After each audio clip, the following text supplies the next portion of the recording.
यहीं पर जहां तक प्राण प्रतिष्ठा के जो समारोह की बात करें, वहीं पर दूसरी विपक्षी पार्टियां भी अपनी अपनी राम भक्ति और आस्था सामने दिखाने में अब जुट गए। यहीं पर आम आदमी पार्टी की बात कर लेते हैं। अब उनकी तरफ से यह अनाउंसमेंट किया गया है कि सुंदरकांड का पाठ रखा जाएगा, उसे आयोजन किया जाएगा दिल्ली के कई हिस्सों में। और यहीं पर जो मुख्यमंत्री दिल्ली के अरविंद केजरीवाल है, उन्होंने कहा कि वो खुद पाठ पूजा में शामिल होंगे, परिवार सहित शामिल होंगे। और रोहिणी के मंदिर में बताया जा रहा है कि ये सुंदरकांड का पाठ जो है वो आज से शुरू कर दिया जाएगा। The Aam Aadmi Party seems to be going all out when it comes to its push for Hanuman and Ram Bhakti, and it seems to be organizing events over 2,000 different places across all assembly constituencies in Delhi.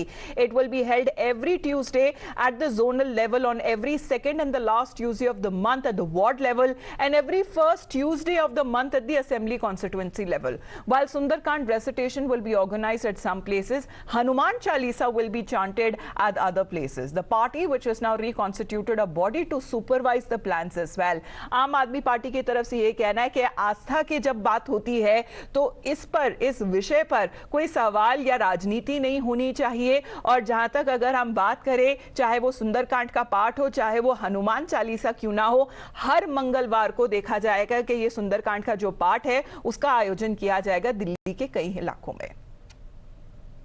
देखिए, पहले भी party कार्यकर्ताओं विधायकों द्वारा सुंदरकांड कराया जाता रहा है, मगर अब पार्टी ने ये तय किया कि इसको पार्टी के तौर पे, एक स्ट्रक्चर्ड तौर पे जो है इसको हर महीने कराया जाएगा कि सभी विधानसभाओं में आम आदमी पार्टी करवाएगी। उस 2600 से ज़्यादा जगहों पे दिल्ली के अंदर सुंदरकांड का पाठ और हनुमान चालीसा ये दोनों कराया जाएगा। और राम मंदिर के लिए हम लोगों को या हम लोगों की तरफ से कोई सवाल नहीं है।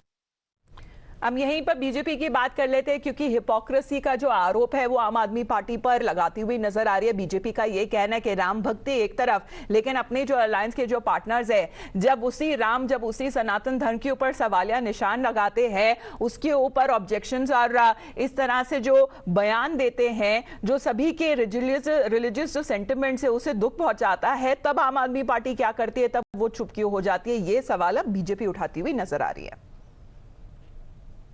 इंडी अलायंस के घटक दल सनातन धर्म को गाली देते हैं, सनातन धर्म को, हिंदू धर्म को नष्ट करने के लिए साजिश अपनाते हैं, और अरविंद केजरीवाल जी उनसे गले मिलते हैं। अब वो कालनेमी की तरह एक नई चाल चले, सुंदरकांड कराएंगे, बहुत अच्छा है, लेकिन भैया इस सुंदरकांड में भी कहीं घोटाला ना हो जाए। पता नहीं किसका पैसा लगेगा, पता नहीं कहां से आएगा।